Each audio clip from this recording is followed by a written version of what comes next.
Assalamualaikum warahmatullahi wabarakatuh. Alhamdulillah, alhamdulillahirabbil alamin. Puji syukur kehadirat Allah Subhanahu wa taala bahwasanya pada kesempatan hari ini kita masih diberi nikmat sehat walafiat, nikmat panjang umur sehingga kita dapat melakukan aktivitas kita, terutama pembelajaran jarak jauh atau belajar dari rumah.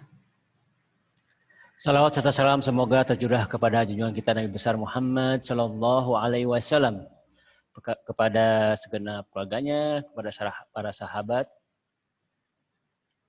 hingga pada umatnya sampai akhir zaman. Ya, mudah-mudahan semoga kita semua selaku umat Nabi Muhammad Sallallahu Alaihi Wasallam mendapat syafaat nanti di yaumil akhir. Baiklah anak-anakku sekalian, sebelum kita membahas materi pembelajaran kelas 9, melanjutkan materi yang telah dipelajari minggu lalu, marilah kita sama-sama membaca doa terlebih dahulu. Kita membaca pertemuan hari ini membaca surat Al-Fatihah. Semoga dengan barokahnya surat Al-Fatihah ini kita mohon kepada Allah SWT agar keluarga kita selalu dilindungi, diberi kesehatan, keselamatan, dan dimudahkan dalam segala urusan ya. Khusus untuk keluarga kita di rumah, saudara-saudara kita, orang tua kita, khususnya siswa-siswi SMP Mutiara Bangsa agar diberi kesehatan, dimudahkan dalam segala urusan. Ila hadinya wa kulli niyati sholihah fi barakati suratul Fatihah. A'udzu billahi minasyaitonir rajim. Bismillahirrahmanirrahim. Alhamdulillahirabbil alamin. Arrahmanir rahim. Maliki yaumiddin. Iyyaka na'budu wa iyyaka nasta'in. Ihdinas siratal mustaqim. Siratal ladzina an'amta 'alaihim ghairil maghdubi 'alaihim waladdallin. Amin. Baiklah. Namun sebelumnya saya mengingatkan kembali untuk absensi di P-Class, di absensi. Dan nanti latihan soal setiap latihan soal di P-Class dikerjakan karena akan berpengaruh akan nilai raport kalian ketika mengikuti ujian semester ya. Yang mana tinggal sebulan lagi untuk semester ganjilnya. Kira-kira bulan Desember akan mulai ada ujian semester lagi. Baik, untuk materi pembahasan kita tentang, kalau di saya di buku paketnya ada beriman kepada kodo ya, kodo dan kodar. Berbuah keterangan hati. Di sini ada gambar-gambar. Pengertian kodo dan kodar dan takdir. Di sini ada takdir mu'alak dan mubrom. Dahsyatnya manfaat beriman kepada kodo dan kodar. Serta mengambil hikmah beriman kepada kodo dan kodar. Dan sikap mulia mensyukuri hikmahnya, hikmah mempelajari kita kodo dan kodar. Mensyukuri semua nikmat Allah SWT, bersabar atas semua cobaan dan ujian. Senantiasa gigih berusaha bertawakal kepada Allah, semakin mendekatkan diri kita kepada Allah Subhanahu wa taala. Di sini ada gambar, apapun profesinya jika membawa manfaat maka di mata Allah Subhanahu wa taala sangat mulia. Jadi manusia hanya bisa berusaha sedangkan Allah yang menentukan. Nah, di sini jadi Allah Subhanahu wa taala menciptakan segala sesuatu di dunia ini serasi dan berpasangan. Ada siang, ada malam, ada kaya, ada miskin, ada sakit, ada sehat. Demikian seterusnya. Ada atas, ada bawah, ada laki, ada perempuannya. Allah Subhanahu wa taala menghendaki semua manusia hidup dalam kebaikan dan kebahagiaan. Jadi bermacam-macam ya manusia. Coba kalian perhatikan teman-teman di sekelas, mereka berbeda kan? Nggak ada yang sama. Dari jutaan manusia nggak ada yang sama. Biarpun kembar, tapi tetap aja ada perbedaan-perbedaan dari sifat, segala macam pasti ada. ada yang kurus, ada yang gemuk. Nah, jadi itu semua bukan jadi bahan untuk mengolok-olok, untuk disyukuri bahwa Allah Maha Besar dan diambil hikmahnya.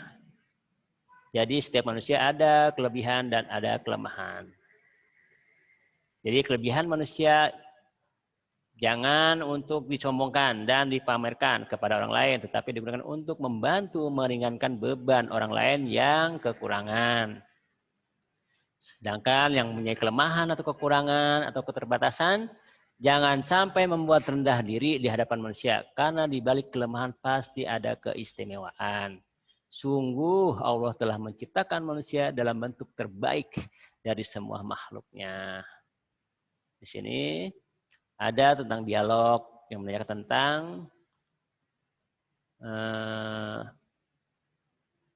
apakah manusia bisa merubah takdir. Jadi takdir itu ada dua, ada takdir mu'allak dan takdir mubrom. Manusia bisa merubah takdir mu'allak. Apa sih takdir mu'allak? Kemakmuran, kepandaian, kesehatan. Jadi pandai harus belajar. Mau kaya harus kerja, usaha. Nah, jadi kalau ada orang yang takdirnya memang bodoh, nggak bisa. Jadi nggak bisa, bodoh itu bukan takdir. Jadi kalau kita bisa merubah, namanya takdir mu'allak. Yang bodoh itu malas aja, nggak ada usaha. Jadi kan ada firman Allah, Allah tidak akan merubah satu kaum apabila kaum itu ingin merubahnya sendiri, ada usaha. Nah, di sini ada gambar yang meninggal. Pengertian kodo dan kodar dan takdir. Secara bahasa kodo memiliki beberapa pengertian, yaitu hukum, keputusan, ketetapan, kehendak. Sedangkan kodar secara bahasa artinya, jadi baik lagi, secara bahasa kodo memiliki beberapa pengertian, yaitu hukum, keputusan, ketetapan, kehendak. Sedangkan kodar secara bahasa artinya kepastian, ukuran, kekuasaan, perwujudan kehendak. Secara istilah, yang dimaksud kodo adalah ketetapan Allah terhadap segala sesuatu sejak zaman azali. Apa azali itu? Zaman azali yaitu zaman ketika segala sesuatu belum tercipta. Jadi masih hanya Allah aja, belum menciptakan sesuatu. Disebut zaman azali, yaitu zaman ketika segala sesuatu belum tercipta. Qadar adalah perwujudan kehendak Allah terhadap semua makhluknya dalam ukuran dan bentuk-bentuk tertentu sesuai dengan irodahnya. Sini ada satu hadis. Jadi diriwayatkan dari Anas bin Malik radhiyallahu an. Beliau berkata, Rasulullah Shallallahu alaihi wasallam bersabda, Allah Subhanahu wa taala mengutus malaikat ke dalam rahim. Malaikat berkata, wahai Tuhan, ia masih berupa air mani. Setelah beberapa waktu, malaikat berkata lagi, wahai Tuhan, ia sudah berupa segumpal darah. Begitu juga setelah 40 hari, maka malaikat berkata, wahai Tuhan, ia sudah berupa segumpal daging. Apabila Allah SWT membuat keputusan untuk menciptakan menjadi manusia, maka malaikat berkata, wahai Tuhan, orang ini akan diciptakan laki atau perempuan. Sengsara atau bahagia, bagaimana rezekinya, serta bagaimana pula ajalnya. Segala-segala dicatat ketika masih dalam kandungan ibunya. Jadi ketika usia 4 bulan ditiupkanlah ruh kepada si janin tersebut. Disitulah kita sudah nggak sadar, cuma udah ada perjanjian di situ. Di mana rezekinya, laki atau perempuan, ajalnya seperti apa, sudah ada di catatannya ketika usia 4 bulan itu. Jodohnya siapa, udah ada. Nah, jadi berdasarkan di atas bahwa kodo dan kodo terdapat hubungan erat dan merupakan satu kesatuan. Kodo merupakan ketentuan, kehendak dan kemauan Allah, sedangkan kodar merupakan perwujudan dari kehendak Allah. Kodo dan kodar biasa dikenal dengan istilah takdir. Beriman kepada kodo dan kodar merupakan rukun iman yang keenam. Nah, itu wajib diimani karena ada rukun. Apabila satu rukun tidak kita yakini, berarti gugur keimanan kita. Nah, kalau nggak percaya sama takdir, berarti kita gugur imannya. Sedangkan itu rukun iman. Ada 6. Jadi iman kepada qada dan qadar dalam ungkapan sehari-hari lebih dikenal dengan sebutan iman kepada takdir. Iman kepada takdir berarti percaya bahwa segala apa yang terjadi dalam alam semesta ini seperti adanya sehat dan sakit, hidup dan mati, rezeki dan jodoh seseorang merupakan kehendak dan ketentuan Allah. Di dalam surat Ar-Ra'd ayat 8 Allah Subhanahu wa taala berfirman yang berbunyi A'udzubillahi minasyaitonirrajim. Bismillahirrahmanirrahim. Wa kullu syai'in indahu bimiqdar. Artinya dan segala sesuatu ada hukum dan segala sesuatu ada ukuran di sisinya. Jadi takdir baru dapat diketahui oleh manusia setelah terjadinya sebuah kenyataan atau peristiwa. Di sini ada sebuah gambar, gempa bumi terjadi tak satu pun yang mengetahui kapan terjadinya. Ini ya. Nah, kedua, yang pertama tentang mana tadi? Terus pengertian kodok, sekarang takdir mu'allaq dan takdir mubram. Nah, di sini ada. Kodo dan kodar atau takdir dibagi dua, yaitu takdir mu'allaq dan takdir mubram. Berikut adalah penjelasannya. Mu'allaq secara bahasa artinya sesuatu yang digantungkan. Takdir mu'allaq yaitu ketentuan Allah yang mengikut sertakan peran manusia melalui usaha atau ikhtiarnya. Manusia diberi peran untuk berusaha. Hasil akhirnya akan ditentukan oleh Allah. Jadi manusia berusaha terus, tapi akhirnya Allah juga yang menentukan. Perhatikan surat Ar-Ra'd yang berbunyi A'udzubillahi minasyaitonirrajim. Bismillahirrahmanirrahim. Innallaha la yughayyiru ma biqaumin hatta yughayyiru ma bi anfusihim. Sesungguhnya Allah tidak akan mengubah keadaan satu kaum sebelum mereka mengubah keadaan diri mereka sendiri. Yang seperti saya bilang di surat Ar-Ra'd ya. Nah, ini takdir mu'allaq ya. Contoh takdir mu'allaq. Yang pertama, kepandaian. Seseorang yang ingin pandai maka harus berusaha meraihnya dengan belajar dan disiplin membagi waktu. Kalau malas-malasan nggak bisa berubah. Nah, sini ada usaha tuh orang. Kesehatan. Seseorang yang ingin sehat maka harus berusaha dengan cara berolahraga, makan teratur, menjaga kebersihan, kesehatan, dan pola makan. Jika melakukan usaha-usaha tersebut maka tubuh akan sehat. Terus kemakmuran. Kemakmuran bisa diraih dengan giat bekerja, kreatif, pantang menyerah, rajin menabung, dan hemat, nggak boros, nggak poya-poya, nggak malas-malasan.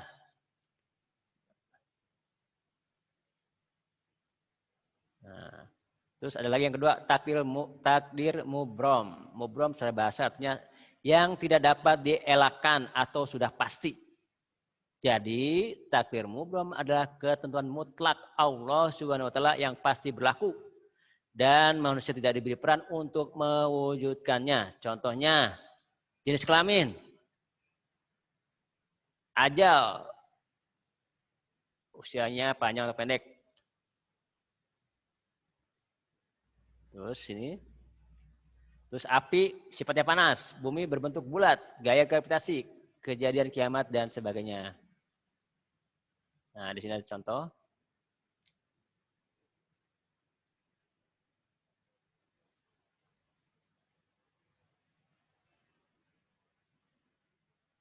Nah, pada tahun, nah sini ada contoh.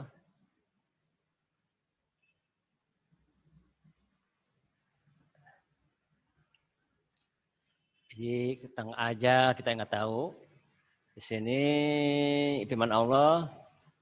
A'udzubillahi minasyaitonirrajim. Bismillahirrahmanirrahim.